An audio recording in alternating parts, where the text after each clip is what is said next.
আসসালামু আলাইকুম রহমতুল্লাহ। নামাজের পরে সম্মিলিত মোনাজাত করা যাবে কিনা এবং রাসূল সাল্লাল্লাহু আলাইহি ওয়াসাল্লাম কি নামাজের পরে সম্মিলিত মোনাজাত করেছেন কিনা এ বিষয়ে জানবো শায়েখ আহমদুল্লাহর কাছ থেকে ইনশাআল্লাহ। চলেন।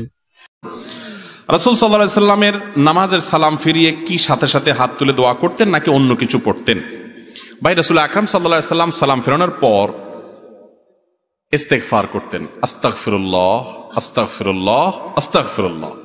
বিভিন্ন হাদিসে আসছে তিনি দোয়া পড়তেন, জিকির করতেন, আল্লাহুম্মা আনতাস সালাম ওয়া মিনকাস সালাম তাবারাকতা ইয়া যাল জালালি ওয়াল ইকরাম। বুখারীর এক হাদিস দ্বারা বোঝা যায়, যথাসময় আব্দুল্লাহ ইবনে আব্বাস রাদিয়াল্লাহু বর্ণনা করেছেন যে নবীজি সাল্লাল্লাহু আলাইহি ওয়াসাল্লাম নামাজ শেষ হতে বুঝতাম তাকবীর দ্বারা, আল্লাহু আকবার দ্বারা। আমি আজও পর্যন্ত কোনো হাদিস পাই নাই যে নবী করিম সাল্লাল্লাহু আলাইহি সাল্লাম সালাম ফেরানোর পর সাহাবীরা বলেছেন যে তিনি সালাম ফেরানোর পর আমাদের সবাইকে নিয়ে হাত তুলেছেন, আমরাও তার সাথে হাত তুলে আমিন আমিন বলতাম। এটা তিনি করতেন। কানান নবী সাল্লাল্লাহু আলাইহি সাল্লাম ইয়াফআল কাজা। নামাজ তো প্রকাশ্যে করার জিনিস।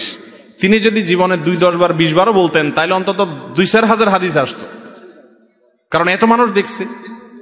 অথচ নবীজি সাল্লাল্লাহু আলাইহি সাল্লাম নামাজের পরে কি দোয়া পড়তেন সেগুলোর ব্যাপারে বহু হাদিস আছে, কিন্তু তিনি সাথে সবাইকে নিয়ে এইভাবে আমাদের মতো ট্র্যাডিশনাল দোয়া করতেন বলে প্রমাণ পাওয়া আমি অন্তত পাই না। কেউ পাইলে দেখেন।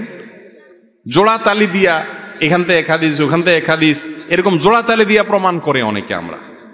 নবী করিম সাল্লাল্লাহু আলাইহি সাল্লাম নামাজের পরে কি করেছেন, কি আমল করেছেন সেটা হাদিসে পরিষ্কার। যদি সেটা করে থাকেন অবশ্যই আসবে, কিন্তু মনে রাখবেন নামাজের পরে দোয়া কবুল হয়। কোনো মানুষ সালাম ফেরানোর পর ফরজ নামাজের পর আল্লাহর কাছে চায়া দোয়া করতে পারে। দোয়া কবুলের খুব দারুণ একটা জায়গা, এটা করা ভালো। কিন্তু ওই যে সম্মিলিতভাবে করতে হবে, না করলে ইমাম সাহেবের চাকরি যাবে, এটা উচিত না, এটা অনুচিত, এটা ভুল। আবার কোনো এলাকাতে এটা প্রচলিত আছে, সেখানে গিয়ে আপনি ভেজাল লাগাই দিলেন ফতোয়া দিয়া, বোঝানো ছাড়া বিশ্লেষণ করা ছাড়া, সেটা আরেক ভুল। আল্লাহ তাআলা আমাদেরকে সব ভুল থেকে বেঁচে থাকার তৌফিক দান করুন।